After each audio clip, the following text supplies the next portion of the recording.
My name is Marcus Hadley, and for 9 years I have worked the overnight desk at the Consolidated Emergency Communications Center in Brennan County, a stretch of central Illinois farmland and small river towns that most people drive through without noticing. Our building sits in a single-story brick structure behind the county fairgrounds, and from 11 at night until 7 in the morning, I am one of 3 operators who hold the radios for 16 fire districts, 4 ambulance services, and the sheriff's patrol that covers everything outside the city limits of Petersfield. Most evenings stay quiet. We work domestic disputes, cardiac incidents in the trailer parks along Route 9, the occasional grain auger injury, and a steady trickle of drunk drivers leaving the casino in Vermilion.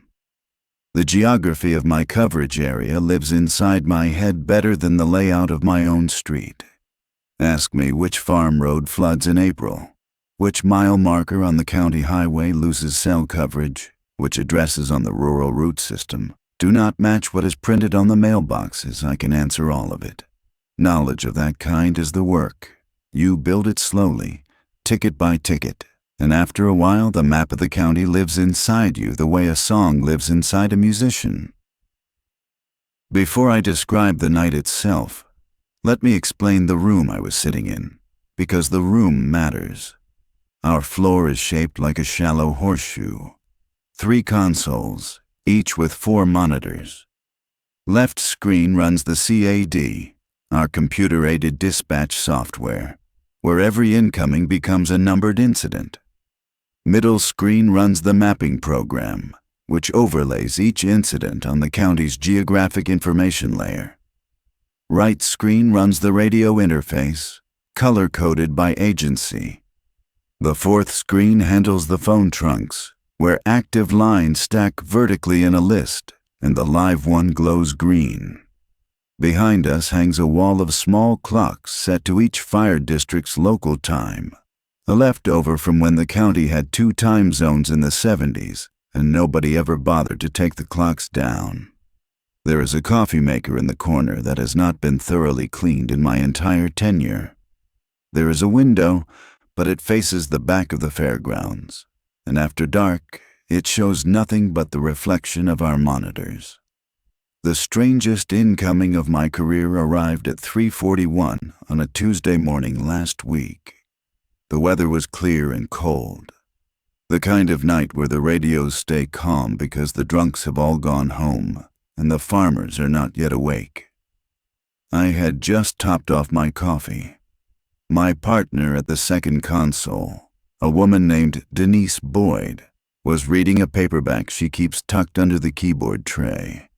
The 3rd seat sat empty because we had lost an overnight staffer to a hospital job in February, and the county still had not approved the replacement hire. When the line lit up, I took it on the first ring, the way you do when there are only 2 of you working and the other one is mid-chapter. The voice on the other end belonged to a woman. She was not panicking.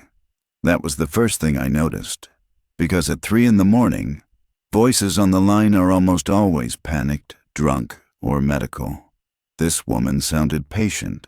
She sounded the way people sound when they are reading instructions off a card. She gave her name as Eileen Marsh.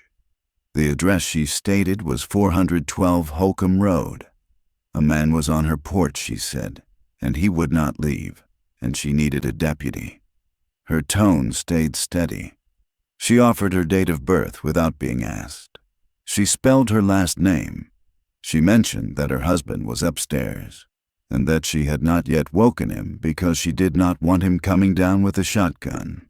Everything she said was the kind of detail a trained operator loves to hear because it meant the caller was lucid, oriented, and not going to make my work harder. I started typing the ticket into the CAD, and that was where the first thing snagged. There was no 412 Holcomb Road in Brennan County. Let me explain what that means, because to someone outside the work, an address not appearing in a database sounds like a small matter, a typo, a software hiccup. It is not. Every habitable structure in our coverage area is geocoded. New construction gets entered before the foundation is poured, because the building permits route through our office for the exact purpose of keeping the address book current. If a house exists, our software knows about it. If a road exists, our software knows about it. Holcomb Road existed.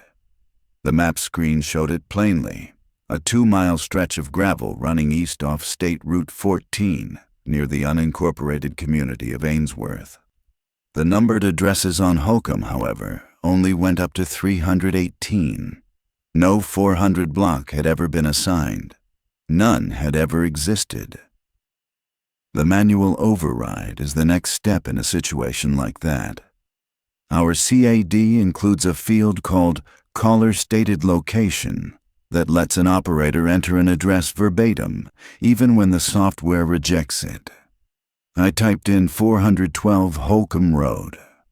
The field accepted the text, but the geocoder underneath flagged it red and dropped a pin in the middle of a field. Clicking the pin opened the parcel data. Agricultural use, owned by an LLC out of Decatur. No structures of record dating back to the county's first digital aerial survey in 1989. The caller confirmed her address when I asked. 412 Holcomb Road. She added, without prompting, that the mailbox was green and that the driveway was the second one past the bridge over Drury Creek. Drury Creek does run under Holcomb Road. That part is real. The bridge is real. I have driven over it. But past the bridge, on the east side, there are no houses. There is a soybean field that belongs to that Decatur farming operation, and beyond the field there is timber. And beyond the timber there is the backside of an old quarry the county capped in the 90s. A description of the man on her porch, I asked next. Brown coat. He had been standing there about 20 minutes. He had not knocked. He had not spoken. He was facing the door. She offered the details the way you would describe weather. A unit was on the way, I told her, and I rolled Deputy Ray Coltrane, the only patrol unit in that quadrant. Ray is 56 years old and has worked Brennan County since before I was born. The address went out as the caller stated it, with a note that the CAD could not verify the location. Ray came back on the radio. Marcus, there's no 412 out there. You sure she's not on the west side? The caller was certain, I told him. The mailbox was green. He said he would drive out and look. While the wait stretched, I kept the line open with Eileen Marsh. Standard practice for any situation with a subject on sign. We are trained to hold the line until contact is made or the caller releases us, because a live voice is a stabilizing presence for a frightened person and a witness record for the department. Had the man moved? I asked. No. Were her doors locked? Yes. Could she see his face? She didn't want to look at the window again. That was the first crack in her composure, and it came through as a small breath, not a sob, just a held exhale. Did she want me to stay on the line until the deputy arrived? Please, she said. Then she said something I wrote down, word for word in my notebook, because I knew, even at the moment she said it, that I would want it later. She said, "He's been here before, but my husband doesn't remember." What did she mean by that? I asked. She said, "He comes about once a year. My husband never sees him. The deputy never finds him, but I always make the call. Let me tell you that we record every line on the floor, every phone trunk, every radio transmission, every console-to-console exchange. The recordings are held for 2 years on the active server and then archived to a secondary system that the county legal department maintains. So I knew while she was speaking that her voice was being preserved. That mattered later. How long had this been happening? I asked. Her husband bought the house in 1994, she said, and the man first appeared the following spring. The first year she had called the sheriff's department, and a deputy named Ellis had come out and walked the property and found nothing. The second year, a deputy named Hargrove. She listed 5 more names. 3 of them I knew. 2 were retired. 1 was dead. 1 I had never heard of. The list felt rehearsed, the way someone recites the names of their grandchildren. Ray came back on the radio. He was on Holcomb Road, past the bridge, and there was no driveway on the east side, he reported. He was sitting in the middle of the road with his spotlight on the field, and there was just soybeans and a fence line. No mailbox, no house, no man in a brown coat. "Are you sure?" I asked. Ray, in the patient voice of a man who has been asked to be sure 10,000 times in his career, said he was sure. The field had been a field his entire life. He'd grown up 2 miles from there. The line was still open. As gently as I could, I told Eileen Marsh that the deputy could not locate her address. Was there any chance she was at a different number? No. 31 years in the house, she said.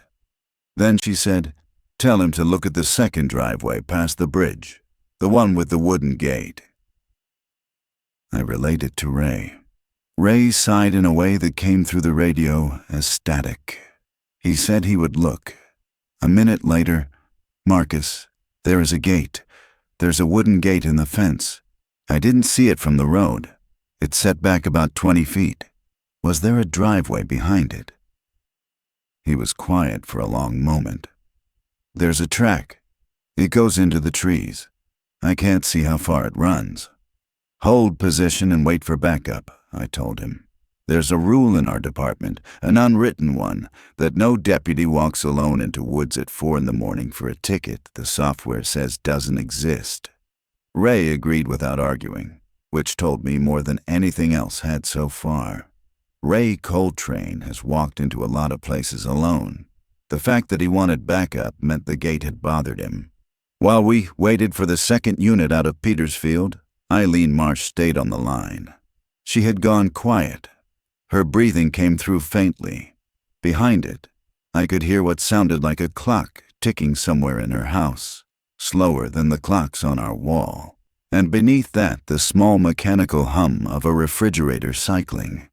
Was the man still on the porch? Yes. Was her husband still asleep upstairs? Yes. Then, because the question had to be asked, I said, "Mrs. Marsh, what does the man want?" She was quiet for a while. "He wants me to come outside. He has always wanted me to come outside, but I'm not going to." Let me be clear about what I felt in that moment, because it was not fear. Not yet. The feeling was the specific professional unease of an operator who knows the geography of his county and is being told, calmly, by a coherent woman, that a location exists where his maps show nothing. The unease of a tool failing in a way I had not seen a tool fail before. People who were wrong about their address, I had taken those incomings. People who were lying about their address, those too. People in such severe psychiatric distress that they were calling from inside structures that had burned down a decade earlier, and they did not know it. Those as well. None of those described the woman on my line. Eileen Marsh was not confused. She was operating from a complete and consistent internal record that simply did not intersect with mine at any point I could verify. I motioned to Denise. She set down her paperback and rolled her chair over. The headset got muted while I described what I had. She watched my screen as I scrolled through the parcel data, then the address book, then the history of incidents in the Holcomb Road corridor. 15 years on the floor. She has seen everything I have seen and more. She frowned at the screen the way she frowns at scanner chatter she cannot quite parse. Then she said, "Pull the legacy database, the one for civil archives." The second unit arrived on scene. Deputy Sarah Lynn, 12 years on the force, met Ray at the gate. They radioed in to say they were going to walk in together. I told Eileen Marsh that 2 deputies were coming up the driveway and that she should stay where she was. "They won't see the house," she said. What did she mean? "They never do, but thank you for staying with me." Then she hung up. I tried to call her back. The number she had been on did not exist. The display had shown a 10-digit number with the correct area code, and dialing it brought 2 rings, and then the soft 3-tone signal that means the number is not in service. I asked our supervisor, a man named Phil Garrity, to pull the call detail records. He came in at 5 in the morning specifically because I asked him to, which is a thing I have never done before. The records came back 15 minutes later. The incoming had reached our center on the regular wireline trunk, not the cellular gateway. It had originated from a switch handling landline service for the rural exchanges around Ainsworth. But the number itself was not assigned to any subscriber. According to the phone company's overnight technician, whom Phil woke up to ask, it was a number that had been disconnected in 2003 and never reissued. The technician volunteered before being asked that disconnected numbers from that switch were normally held in quarantine for 90 days and then released back into the assignable pool. He could not explain how a quarantine number from 23 years ago had originated a live placement. Ray and Sarah walked the track behind the wooden gate for 40 minutes. Their radio traffic came through the whole time, half a step behind on the audio, because the trees out there knock the signal around and the repeater on the courthouse tower has to work harder than it should. They found nothing. No house, no porch, no man in a brown coat. The track ended in a clearing that had, at some point long ago, held a structure. A square of fieldstone foundation, half collapsed, with weeds growing through it. A piece of green metal in the dirt that might have been a mailbox once. Ray took a photograph and sent it to my phone. The metal was the right shade of green. The dent in it was the shape of a small mammal, a raccoon maybe, that had used it for shelter and then moved on. Ray cleared the scene at 4:52. The report noted the address as unverifiable and the complainant as uncontactable. The ticket closed as a check welfare unfounded. That should have been the end of it. In 9 years on the floor, I have closed hundreds of tickets as unfounded. You log them, you move on, you take the next ring. Before going home that morning, though, I did something I do not usually do.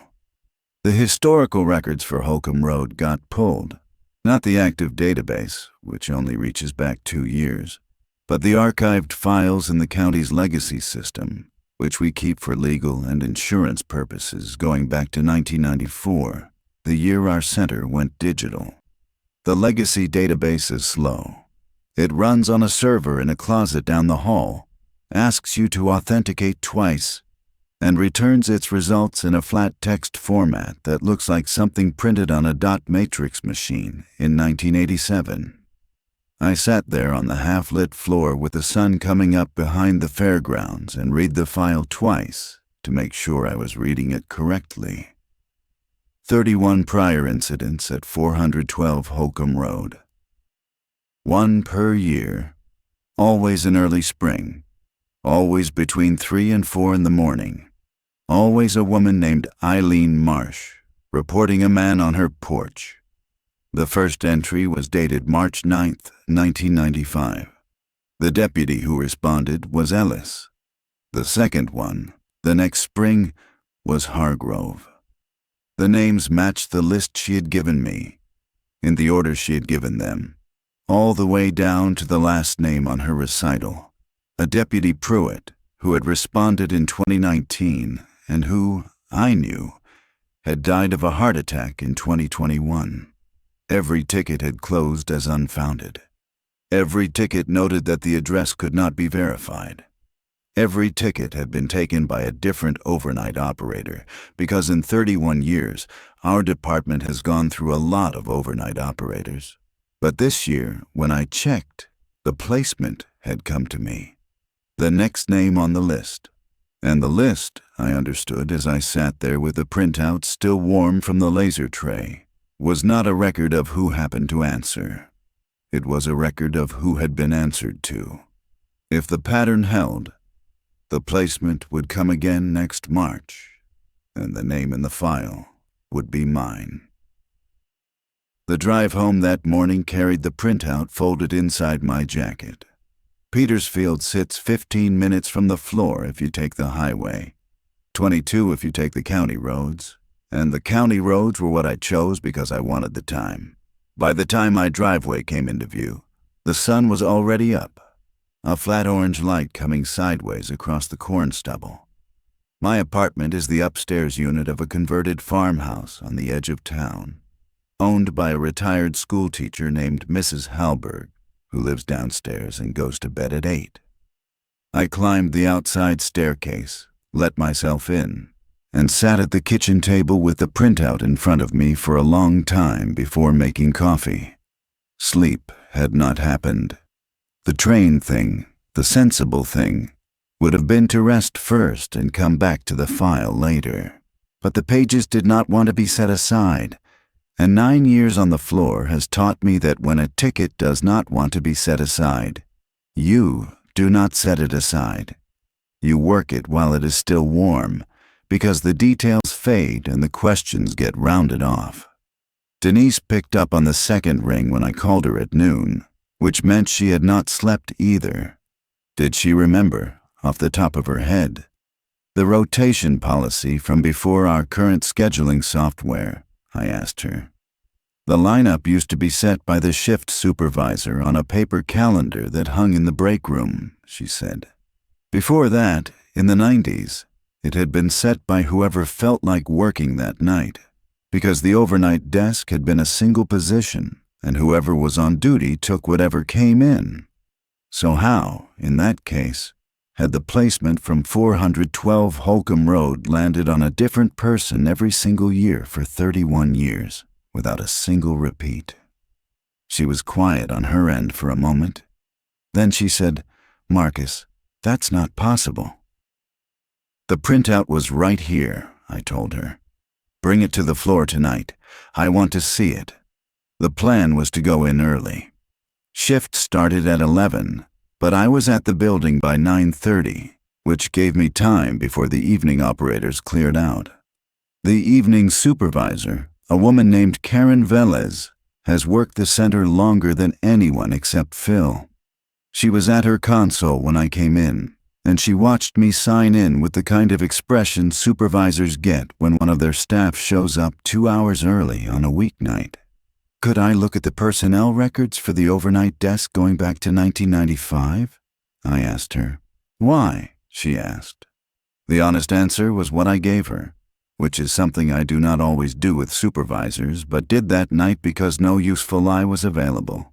The placement, the printout, the list of operators, all of it. Karen read the page without speaking. She is 61 years old and has the kind of stillness that comes from absorbing 35 years of other people's emergencies. When she finished, she folded the printout in half and handed it back. "I remember some of these names." Had she ever taken a placement from Holcomb Road herself? A long pause. March of 2008. A woman with a man on her porch. The deputy couldn't find the address. I thought she was confused. I closed it, unfounded. The 2008 entry on my printout bore her name, K. Velez. I never thought about it again. That was the detail that snagged me harder than anything had so far. Karen Velez has a memory for incoming traffic. Ask her about the exact intersection of a fatality from 1998, and she can give you the month. But a Holcomb Road placement had passed through her board, and she had not thought about it again. None of the operators on the list had thought about it again. The case did not stay with anyone. It rounded off, the way a dream rounds off after breakfast. And the only reason it had not rounded off for me was that the printout came out of the legacy database, while the details were still sharp. Could I pull the audio archive on her 2008 ticket? I asked. The audio from 2008 lived on the legacy server, she said, but it had been migrated 3 times and she could not promise it had survived. She typed her authentication into my console and walked me through the path. The file existed, 43 seconds long. We listened together with the volume low so the evening operators would not hear. The caller identified herself as Eileen Marsh. She gave the address as 412 Holcomb Road. She mentioned a man on her porch. She said her husband was upstairs. Her voice was the voice I had heard the night before. Not similar, the same. Karen put her hand flat on the console and held it there. Marcus, that woman was already old when I talked to her. That was 17 years ago. The 1995 audio came up next.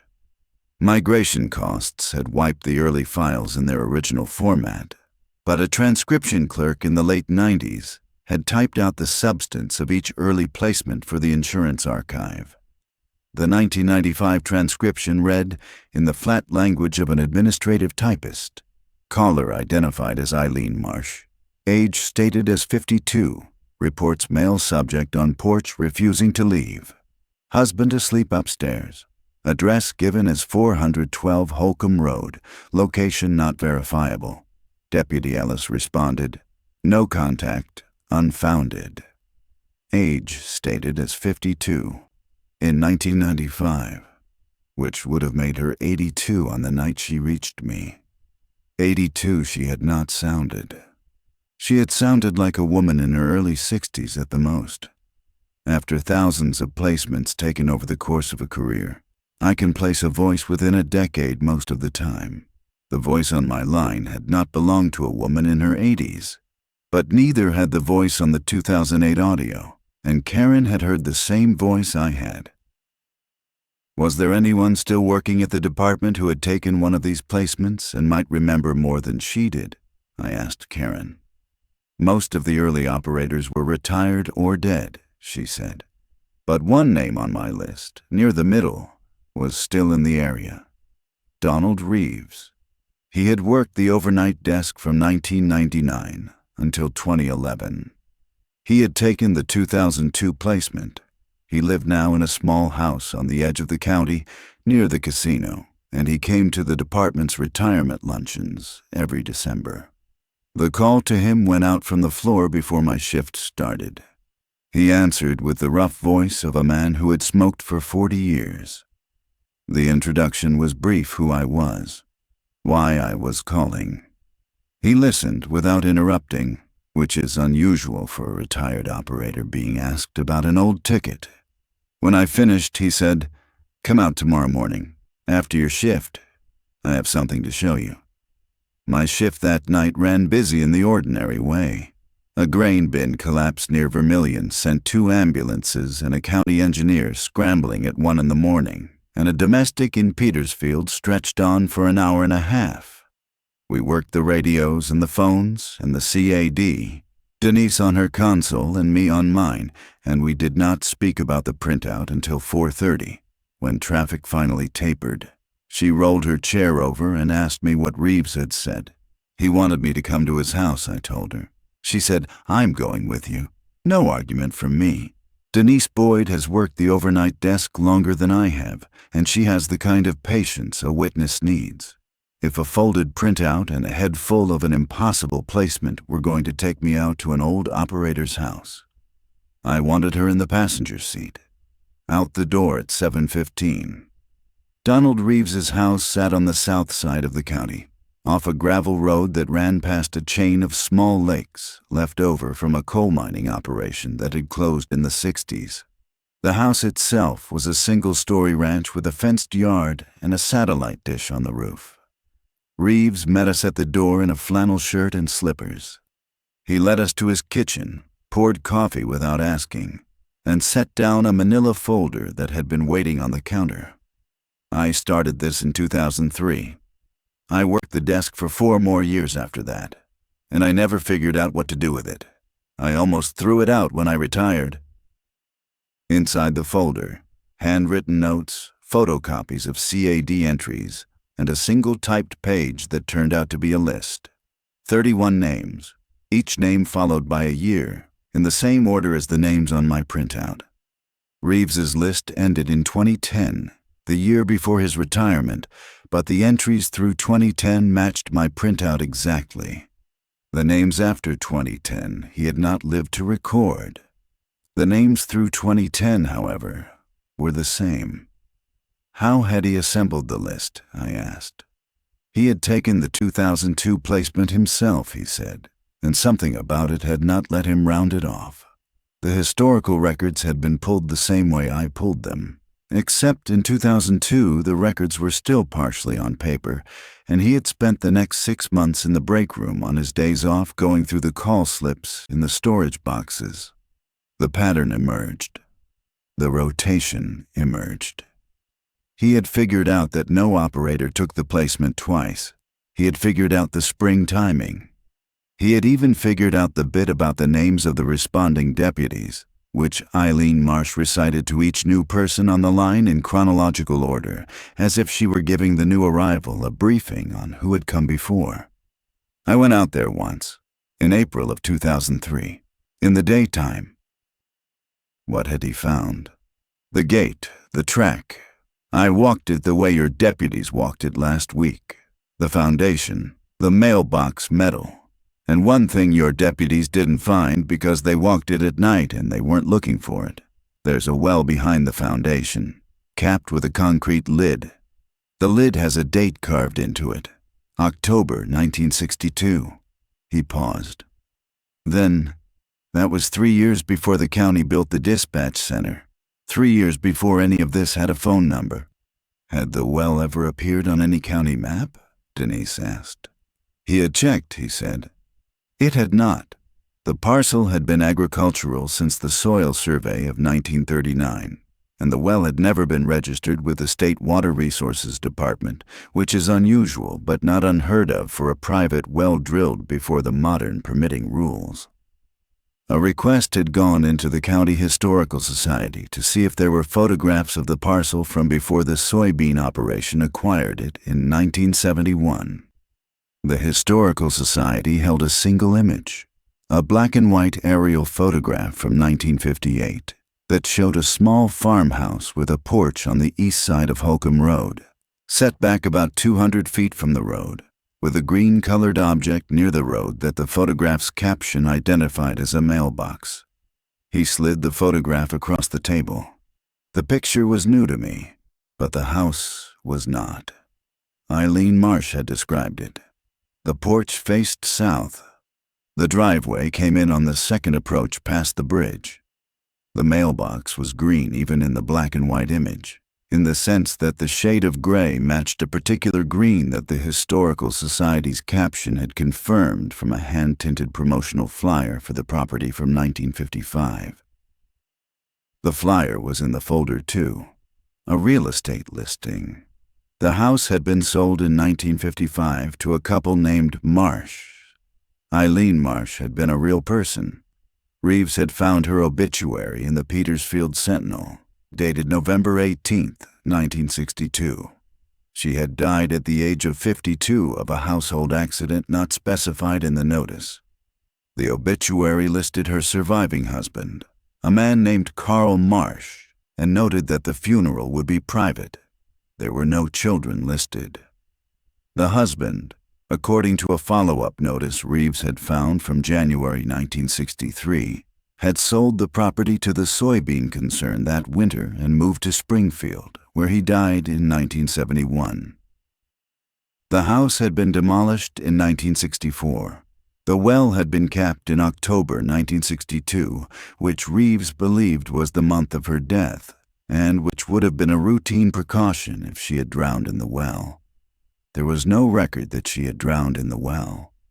There was no record of what the household accident had been, but the well had been capped immediately after by a contractor whose receipt Reeves had found in the county clerk's archive. And the receipt described the work as permanent sealing of domestic water source per family request. What did he think was happening? I asked Reeves. He took a long time to answer. He drank his coffee. His eyes went to the wall clock above his refrigerator, which was the same brand of clock we have on our wall, and a part of me wondered whether he had taken it with him when he retired, or whether it was a coincidence.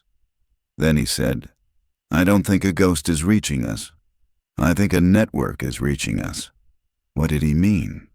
Eileen Marsh died in 1962. Whatever happened to her happened before there was a way to call for help. Our center didn't exist. The 911 grid didn't exist. The phone line at her house was a party line that ran 4 miles back to a switch in Ainsworth that only routed local traffic. She couldn't have reached anyone that night, and I think something out there, in the way the records and the wires and the land settled afterward, started routing a placement that never got completed. When our center came online in 1965, and when the grid expanded in the 70s, and when our facility went digital in 1994, the routing finally had somewhere to land. His eyes came to me. The first one came in March of 1995, the spring after our facility went digital. She has been reaching out ever since, once a year. Because once a year, on whatever night it was that she died, the architecture that has been trying to dial out for 60 years finally manages to push a placement through. A different operator each time, Denise asked. Why? I don't know, but I have a theory. He pulled out the last page of the folder. A chart, hand-drawn, of the overnight staffing across 30 years. Each operator's tenure shown as a horizontal bar, and the Holcomb Road placements marked as black dots along a vertical timeline. Every dot fell on a different bar. No 2 dots shared a bar. It isn't random. It's the newest person in the lineup each spring. Whoever joined the overnight rotation most recently before the season, that's who receives the placement. Every time. The chart against my own start date told me what I expected. The overnight lineup had taken me on in February of last year, after the death of the previous third-seat operator. I had been the newest person on the floor this past spring. The placement had come to me. The third-seat hire that the county had not yet approved would, if approved before next spring, become the newest person in the overnight lineup. The 2026 placement, if the pattern held, would not come to me. It would come to whoever sat in that chair. But the chair was still empty. The hiring committee was 3 months behind schedule, and spring was less than a year away. Reeves let me copy the folder. A small flatbed scanner sat on his kitchen counter, and we ran every page through it while Denise made fresh coffee and watched the driveway through the window for no reason she could articulate. When the work was done, Reeves walked us to the door. On the porch, he stopped me with a hand on my arm. There's one thing I never put in the folder. I want you to hear it from me. I waited. When I walked out to that foundation in 2003, in the daytime in good weather, with a sandwich in my coat pocket and a radio on my belt, I heard a phone ring. From where? From under the well cap, just once. Then it stopped. And I went back to my truck, and I didn't tell anyone for 23 years. Denise drove on the way back into town. The folder sat on my lap, and the sun climbed past the soybean fields. Neither of us spoke for the first 10 miles. There is a kind of silence 2 operators can share without it becoming uncomfortable, because we are people who spend our working lives listening for the next sound. And the absence of one is its own information. When the Drury Creek Bridge came up on State Route 14, Denise slowed the car without being asked. We both looked east. The gate Ray had described was visible from the road in daylight, set back 20 feet into the fence line, weathered gray, hinged with iron strap. The track behind it disappeared into the timber the way Ray had said it did. There was no mailbox. There was no driveway approach cut into the gravel shoulder. There was no sign of recent vehicle use. From a passing car, you would never notice the gate at all unless someone had told you to look. Did I want to stop? Denise asked. Not yet, I told her. Not until I understood more. 4 hours of sleep got me through to the afternoon, And then it was back to the kitchen table with the scanned pages from Reeves's folders spread out and a yellow legal pad in front of me. Methodical is not my natural mode, but the work teaches you methodical habits whether you want them or not. 3 columns on the pad. What I knew, what I could verify, what I still needed to find. What I knew was this. Eileen Marsh had been a real woman who died in November of 1962 at the age of 52, in a house at 412 Holcomb Road that was demolished in 1964. The well behind the house had been capped the month she died. The phone line that served the house had been disconnected when the property sold in early 1963. Beginning in March of 1995, the first spring after our consolidated facility went digital, a placement had reached our floor once a year from that disconnected number, reporting a man on the porch. Each placement had landed on a different overnight operator, and that operator had always been the newest one in the lineup. Each ticket had closed as unfounded. Each operator had forgotten about it within a few days. What I could verify was the historical log, the audio archive where it survived, the obituary, the real estate flyer, the well capping receipt, the aerial photograph, and the personnel chart. Reeves had done most of that work for me. The chart in particular was the kind of evidence that does not exist by accident. Once you saw it, you could not unsee it. What I still needed to find was the rest of what had happened in November of 1962. The obituary said, household accident, not specified. The well capping receipt said, per family request. Neither one said what had killed Eileen Marsh. Drowned in the well, fell down the stairs, electrocuted by a faulty appliance, something else. The record gave no clue. The phrase, household accident in a small-town newspaper in 1962 could cover a wide range of things, and the absence of detail in the obituary suggested the family had wanted the detail absent. The Petersfield Sentinel was the next stop. The paper still exists, although it is now a weekly insert in the Decatur Regional, and its archive from before 1990 sits in 3 filing cabinets in the basement of the old Sentinel building, which now houses an insurance agency. The woman who answered the phone at the insurance agency was used to these requests. Come in between 10 and 4 on any weekday, sign the visitor log, and look at whatever I wanted, she said, as long as nothing left the building. The basement turned out to be finished, with fluorescent lights and a concrete floor. The cabinets labeled by year. November 1962 came out of the drawer. The Sentinel had been a daily then, 8 pages, mostly local news and farm prices. The obituary turned up on the 18th, exactly where Reeves had said it would be. A brief news item on the 16th, 2 days earlier, read in its entirety. Coroner called to Ainsworth area residents Friday morning following death of female resident. No foul play suspected. Identity withheld pending notification of family. That was all. The next several issues offered no follow-up.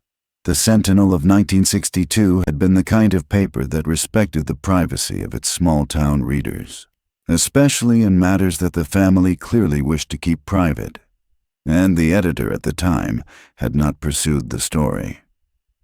I copied the items by hand into my legal pad and went back upstairs. The county coroner's records from 1962 were not in the Sentinel basement.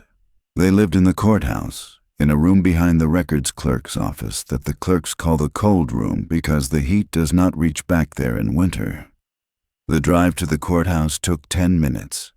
The clerk on duty was a woman named Patty Helms, who had known my mother.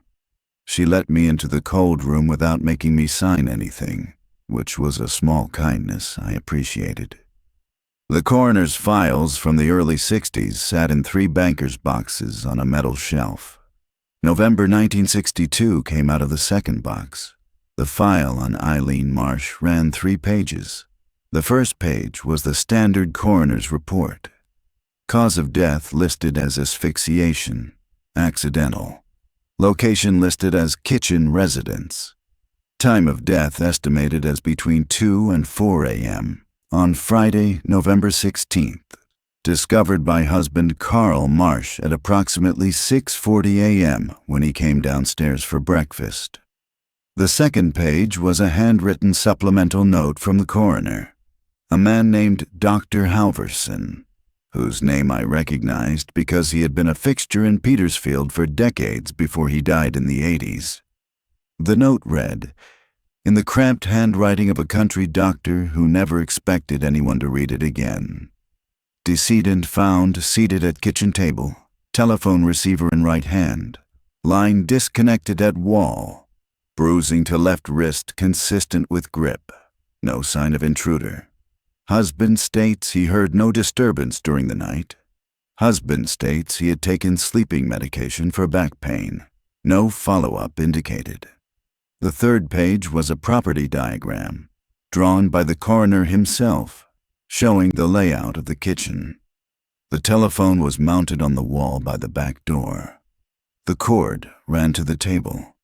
The receiver was off the cradle. The diagram noted in the margin that the line had been pulled from the wall jack and that the disconnection appeared to have occurred during the incident rather than after. For a long time, I sat in the cold room with the 3 pages in front of me. Eileen Marsh had been trying to make a phone call when she died. Someone had pulled the line out of the wall. The coroner had ruled it an accident, and the family had requested no further inquiry. And in 1962, in a small Illinois county, that was the end of the matter. The husband, Carl Marsh, had taken sleeping medication that night and had heard nothing. He had sold the property within 4 months and moved away. I photographed the 3 pages with my phone, returned the file to its box, and walked back through the clerk's office. Patty Helms asked me whether I had found what I was looking for. Something, I told her, but I was not sure yet what it was. She nodded the way people in small county offices nod when they have stopped asking operators and deputies and coroner's clerks the obvious questions, because they learned long ago that the obvious questions rarely get useful answers. The drive home took 15 minutes. Denise picked up on the second ring. The new details went down the line in order: the obituary, the news item, the coroner's pages, the diagram. She was quiet for the length of 2 traffic lights. Then she said, "Marcus, she was reaching for help. The night she died. She was on the phone." "Yes." "And the line was cut." "Yes." "And she has been reaching out ever since." The question did not need an answer, because Denise had said out loud the thing I had been circling for 3 days, and there was nothing to add to it. The architecture Reeves had described was not metaphorical. A woman had tried to place an emergency request in the early hours of November 16, 1962, and had not been able to, and something about the place or the wires or the unfinished gesture of that attempt had persisted. When our center came online in 1965 and went digital in 1995, the routing had finally found a path through. The placement arrived once a year, in the spring, because spring was when the ground around the capped well thawed, and the old phone trench that ran through the dirt back to the Ainsworth switch was still, in some functional sense, present. The physics of it escaped me. There may be no physics of it, but the infrastructure built to receive emergencies had received hers and continued to receive hers, and would continue to receive hers as long as our facility was operating. What still escaped me was the man on the porch. The obituary mentioned no intruder. The coroner's report mentioned no intruder. The husband had heard nothing. The deputy who responded to the scene in 1962 had written a 1-paragraph report that turned up, later that evening, in a separate box of Sheriff's Department records from the same period, noting no evidence of forced entry, no evidence of struggle, no suspect identified. The man Eileen Marsh described on her porch, year after year, to a succession of operators, did not appear in any contemporaneous record of the night she died. For an hour, I sat with that at my kitchen table. Then it was back to Reeves's folder for a more careful reread, because Reeves was a careful man and I had been moving too fast on the first pass. In the margin of one of his pages, in pencil, in handwriting that was clearly an afterthought, Reeves had written, "Husband's medication." The first read had skipped it. The second one did not. A call to Reeves from my kitchen. He answered on the fourth ring. What had he meant by the marginal note about the husband's medication? He was quiet for a moment, then said, "I wondered if you'd see that." He said, "I went back through the obituary for Carl Marsh, the one from 1971 in Springfield. The cause of death was listed as cardiac arrest. He was 61. But there was a paragraph at the bottom of the notice, the kind of thing the family pays extra to include, where his second wife wrote that Carl had struggled with guilt for many years after the death of his first wife and had sought treatment for it in the late 60s. The notice didn't say what the guilt was about, but the phrasing was specific. She used the word guilt, not grief, not mourning. Guilt. What did he think it meant? I think Carl Marsh wasn't asleep that night. I think he heard her on the phone and pulled the line out of the wall. I think she was reaching out for help because of something happening inside the house, and the thing happening inside the house was him. I think the man on the porch isn't an intruder. I think the man on the porch is what she still expects to be standing there, year after year, because the last thing she knew, before the line went dead, was that there was a man on the other side of a door who wasn't going to let her finish the call. The phone stayed against my ear. The legal pad sat in front of me. I thought about Eileen Marsh saying, "He wants me to come outside." I thought about her saying, "But I'm not going to." I thought about her describing the man as wearing a brown coat, year after year, to every operator. I thought about how a woman who had died trying to reach help might, if any part of her persisted in the architecture of the dispatch infrastructure, remember the night not as her husband attacking her, but as a stranger on the porch, because the human mind in extremity will sometimes refuse the shape of what is actually happening and substitute a shape it can survive. Reeves let the silence sit. Then he said, "Marcus, I want to tell you something I've been thinking about since you came out here yesterday." "Go ahead," I told him. When I walked out there in 2003 and heard the phone ring under the well cap, I told myself I'd misheard. A frog. A piece of metal contracting in the sun. Some trick of acoustics from the road. Home that night, made my dinner, went to bed, didn't think about it again for almost a year. The next spring, the placement came into the floor. I took it. The woman on the line gave me her name. I closed it as unfounded, and I didn't think about it again for another 6 months. The forgetting is part of it.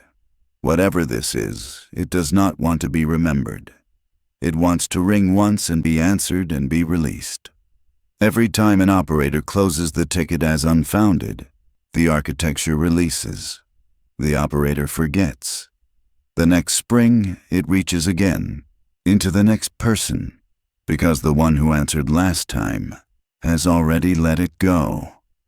Why had I not forgotten? Because you pulled the printout. You took the file home. You broke the rhythm. You held on to the placement past the moment it wanted to be set down. What did that mean for me? It took a long time. I don't know. I've been turning it over since yesterday morning. The operators who answered before you, they each took one placement and let it go. None of them ever heard from her again. I took one, and I followed it, and I never heard a second one either, although I worked the desk for 9 more years than I could have. The architecture seems to give you one. Just one. If you take it and close it and forget, that's the end of your part in it. But you didn't close it. You didn't forget. And I don't know what the architecture does when somebody refuses to forget. Had anything happened to him in the years after he started his folder? He hesitated. Then, small things, not enough to put in writing. The phone in my house used to ring sometimes at 3:41 in the morning. Just once, just one ring. I'd pick it up and the line would be dead. It stopped after I retired. I think it stopped because I wasn't on the desk anymore. I think it stopped because I wasn't reachable through the architecture. He paused. I would not pick up the phone if I were you. Not at that hour. Not until you figured out what to do about it. I told him I would think about it. The line went down. The kitchen counter held me for a long time afterward, and the sky went gray over the cornfield behind the farmhouse. The third seat hire that the county had not yet approved was on my mind. The personnel chart was on my mind. The way the newest operator in the lineup took the placement each spring was on my mind. The empty chair next to mine was on my mind. And the months remaining until March were on my mind. Then, at 8:06 in the evening, while I was still standing at the counter, my landline rang.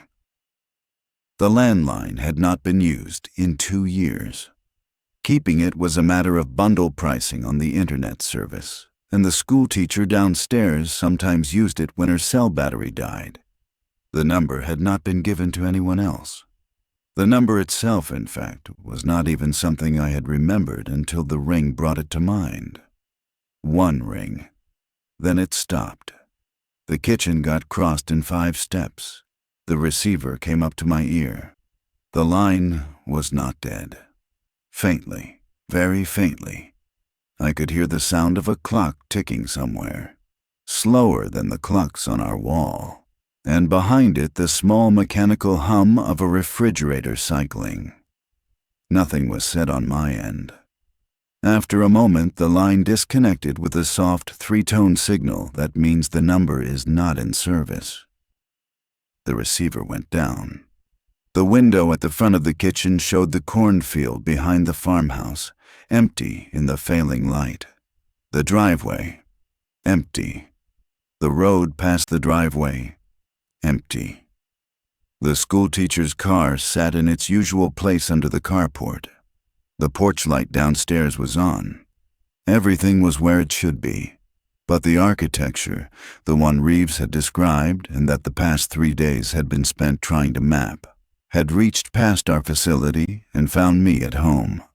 Standing at the window with my hand still warm from the receiver, the realization settled. The placement last week had not been the strangest of my career. The placement last week had been the first one. The strangest one was going to be the next one. And the next one was not going to come into the floor. It was going to come here. Sleep did not happen that night. The kitchen light stayed on, and the legal pad stayed open, and the events on the page got walked through one more time. Not because anything new was likely to surface, but because the act of writing each detail down was the only thing keeping me from lifting the receiver again. Reeves had been clear. Do not answer the ring at that hour. Do not answer until you have figured out what to do. The trouble was that figuring out what to do required understanding the architecture behind it, and that architecture was not the kind of thing willing to reveal itself to a man sitting alone at a table at 2 in the morning. Work started at 11. Denise was already at her console when I came in, and she did not ask about my face, although she saw it. The drive over had been the decisive moment. The ring at my apartment would stay out of the conversation with her, at least for now. Part of that choice was the way Reeves had described his own quiet years after the folder, the small things he had not put in writing. Part of it was the working operator's instinct to keep a problem inside your own headset until you understand its shape. And part of it, I think now, was the beginning of the same forgetting Reeves had warned me about: the soft pressure the architecture applies to anyone who has taken one of its placements, the urge to let a detail round off and slide away. That pressure had arrived for the first time on the drive-in. The ring of the landline already felt smaller in my memory than it had at the moment it happened. The legal pad had to be checked again to keep the timestamp anchored. 6 minutes past 8. Without the written note, the minute would already have begun softening. The watch itself ran ordinary. A 2-car wreck on State Route 14 near Vermilion at 1:40. A medical out of a nursing home in Petersfield at 2:15. A welfare visit for an elderly man whose daughter in Indianapolis could not reach him by phone. We worked the radios, we worked the CAD, we worked the boards. The wireline trunk at the third seat console. The chair no overnight staffer had occupied since February. Stayed dark all night. 2 checks on the indicator, once at 3:41 and once at 6 minutes past 4, and both times the screen showed nothing. When my shift ended at 7, a private conversation with Phil Garrity was the next step. Phil is the kind of supervisor who agrees to those conversations because he has learned that refusing them costs him more than having them. Across his desk, a careful, abbreviated version of what I had found got laid out. The apartment ring stayed out of the conversation. Reeves's warning stayed out. What Phil got from me was the historical pattern, the annual schedule, the personnel chart, the coroner's file, and the third seat vacancy. Then I asked him to fast-track the hiring committee. He listened without interrupting. When the explanation was done, he said, "Marcus, you understand what you're asking me to do." The understanding was mine, I told him. "You're asking me to fill a seat so that a placement the architecture says doesn't exist will route to a different person next spring." "Yes. I can't put that in a hiring justification." That much I knew. The justification was already in his quarterly reports: staffing shortfall, overtime, operator fatigue. The vacancy did not need a new reason. It needed someone to push the existing reason through the county personnel office before March. Phil sat with it. He is a careful man, not given to commitments. After a long pause, "I'll move it. I'm not promising anything, but I'll move it." "Thanks." The walkout felt longer than usual. Home by 8, asleep by 9, awake by 3 in the afternoon. The trip out to Holcomb Road that day was unplanned. The night before had ended with a promise to myself that the field would stay off limits until more was understood. Sleep had thinned the urgency the way sleep does, and the drive felt like work. And a thermos and a folded county map on the passenger seat carried the simple wish to see the place in good light. The gate was where Ray had described it. The shoulder gave me parking room. Climbing the fence beside the gate, rather than disturbing the hinges, seemed the right approach. The track cut through timber for about 150 yards before opening into the clearing Reeves had named. The fieldstone foundation was there. The piece of green metal was there. The well cap was there, 20 feet back from the foundation. A circle of poured concrete a yard across, with the date carved into it in the shallow, uneven hand of a man who had been working alone with a stick before the surface set. October 1962. The lid was intact. No hole, no fracture, no plausible path for a wire. For a long time the clearing held me. Ordinary sounds came through. Wind in the timber. A jay off somewhere in the trees. A truck passing on Holcomb Road behind me. The noise carrying flat across the field. No phone rang. None was expected. Reeves had heard one there exactly once in 23 years, and he had not been able to summon another. The architecture seemed to keep its own rhythm, and that rhythm was not responsive to a visitor with a thermos. What did register, after about 10 minutes, was the line of the old service trench. You could see it if you knew to look. A faint depression in the soil ran from the foundation southwest toward the road, a slight dip where the cut for the original phone line had settled over 60 winters. The wire itself was long gone, removed or decayed to nothing, but the route the wire had taken was still legible in the shape of the ground. The depression passed within 4 feet of the well cap, not beneath it. That part of Reeves's theory had been wrong, or at least imprecise. The original conductor had not run through the cap. It had run beside it and then continued under the field southwest toward what would have been the wooden pole at the edge of Holcomb Road in 1962, and from there 4 miles back to the switch at Ainsworth. The depression took me all the way to the road. It ended at the gravel shoulder. No pole survived. The Ainsworth switch had been replaced in the 70s and again in the 90s, and what served the corridor now was a fiber junction in a green metal cabinet on the far side of Drury Creek. The copper that had carried Eileen Marsh's voice on the night she died had been pulled and scrapped a generation ago. Whatever was placing the incoming each spring was not using a conductor that physically existed. It was using a route the conductor had once followed, a path the infrastructure remembered. The thought rode the dashboard all the way home. Phil moved the hire faster than I had any right to expect. The personnel office posted the position on Monday. Interviews ran the following week. A woman named Adrienne Kessler, who had worked radio traffic for 11 years in a smaller county to the north and was moving back to the area to care for her father, received an offer on the 22nd and accepted on the 23rd. Her start date was the 4th of December. Meeting her happened on her first shift. She came in at 10:45 at night with a thermos and a paperback, and the kind of calm that experienced operators carry into a new room. Phil walked her through the consoles. She shook my hand. She shook Denise's hand. The questions she asked about the local geography were good ones, and the questions a new hire usually asks about overtime or scheduling did not come up. She took her chair at the third seat console, and within an hour, she was working incoming traffic as if the position had been hers for a year. I watched her in the small, careful way you watch a coworker known for only one shift. Some part of me was looking for a sign that the architecture was already aware of her. None showed. The phones rang the way phones ring on any winter night in central Illinois. The radios moved their ordinary chatter.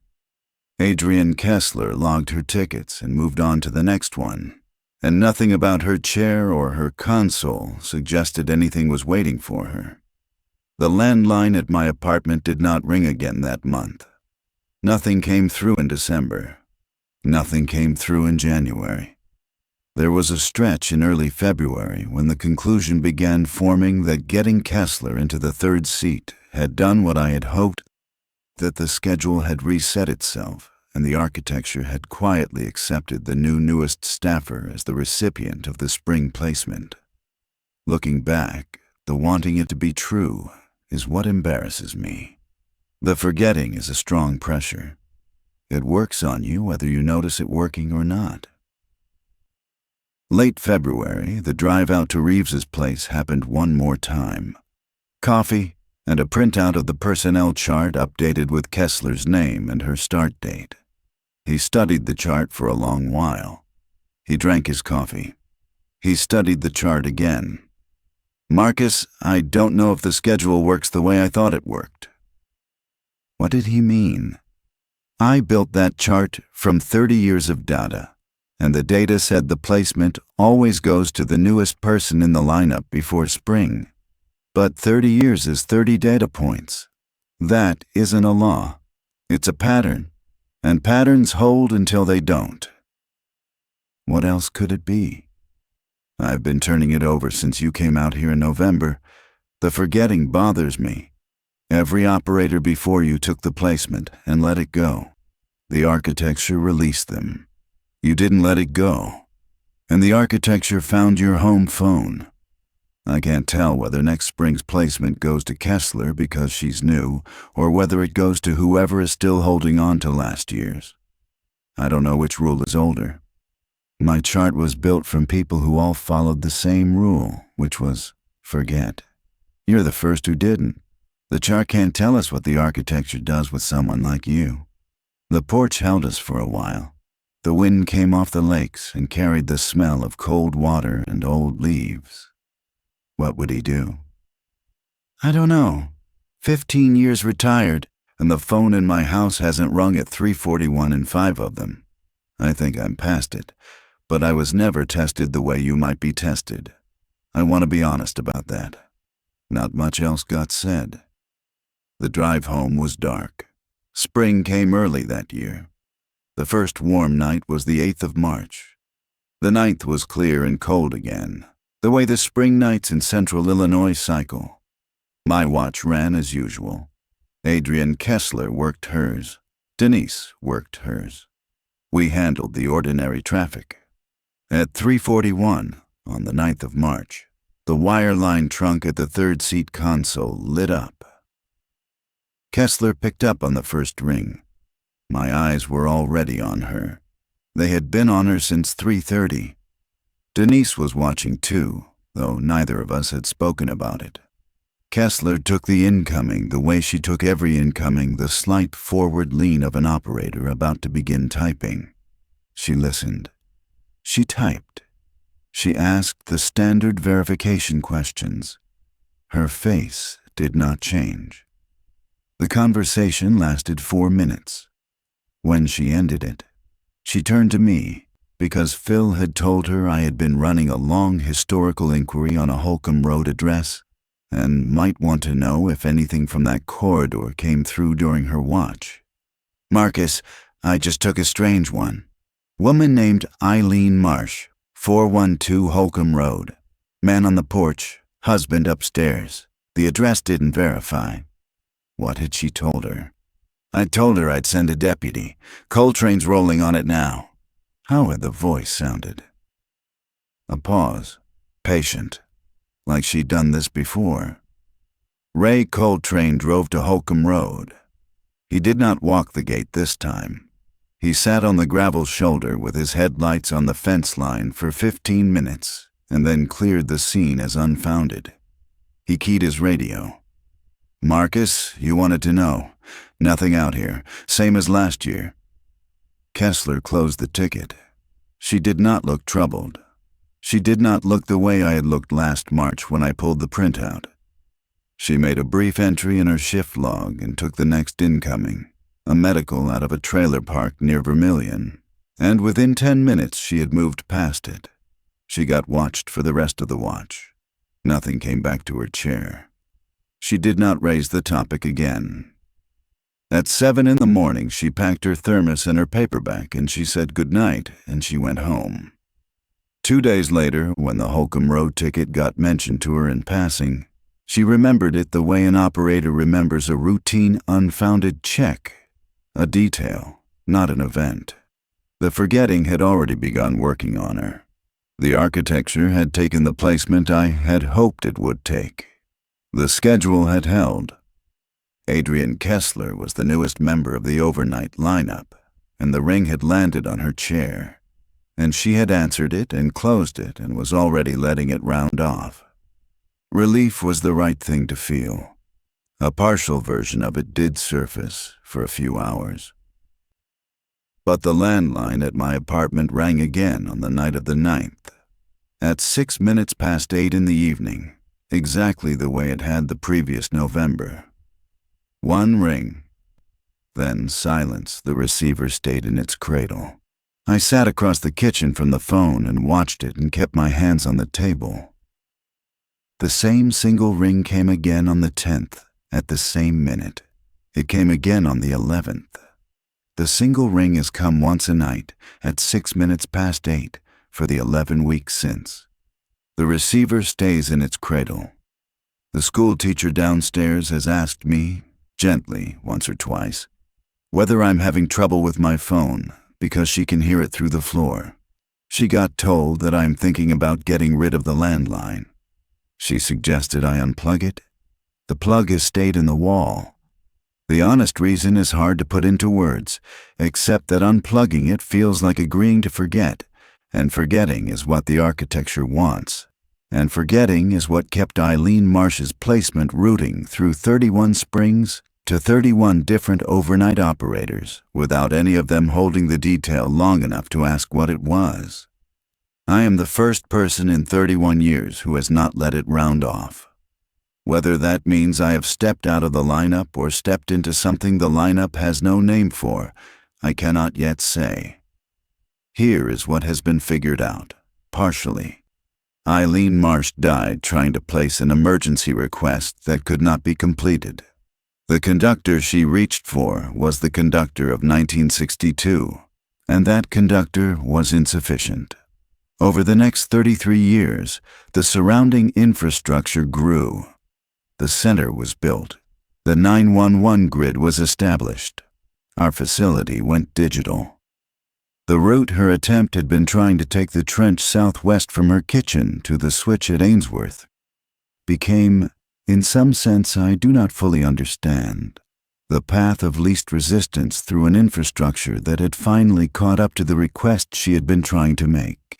The annual ring arrives because the calendar night of her attempt persists, and the routing has not stopped trying to deliver it.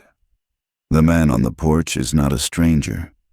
The husband, I believe, was the man on the porch in the sense that he was the man between her and the door, and her memory of the night arranged itself into the shape it could survive. She reaches us because we are who she was trying to reach. She has always been trying to reach us. We just had not been built yet. What has not been figured out is who, or what, is on the other end of my landline at 6 minutes past 8 in the evening. The dispatch side placement arrives at 3:41 in the morning. That is her minute. Mine is different.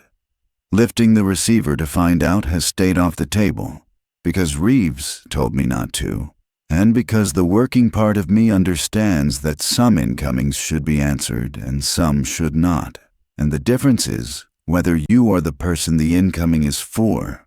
The one at my apartment is for me. The one at the center was for Eileen Marsh. The architecture, whatever it is, has learned to route through itself for people who refuse to forget, and the placements arriving at those private numbers are not always made by the woman who died in 1962. There are more of them than the one. Reeves heard his for 10 years before it stopped, and it stopped because he retired, and the routing could not reach him through a workplace he no longer occupied. Mine will not stop, because I am still at the console, and I am the one who pulled the printout. 5 minutes past 8 has become the time I leave the apartment most evenings, walking to the diner on Petersfield's main street. A booth, a cup of coffee, a paperback the way Denise reads hers at the console, that is the routine now. At 6 minutes past 8, somewhere behind me, my landline rings once. The sound does not reach me.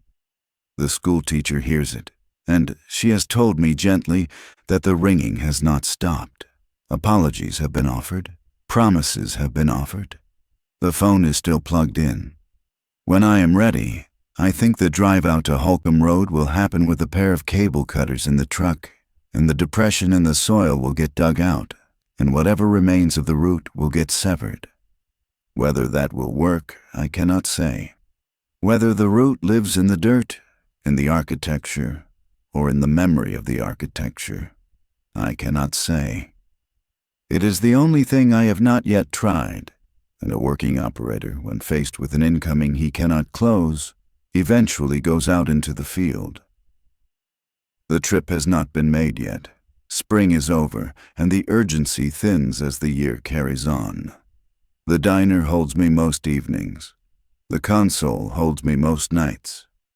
Adrian Kessler is a good operator, and the third seat is no longer empty. The county hired a fourth person in April, a young man named Trevor, who came up from the southern part of the state, and the lineup has a newest member.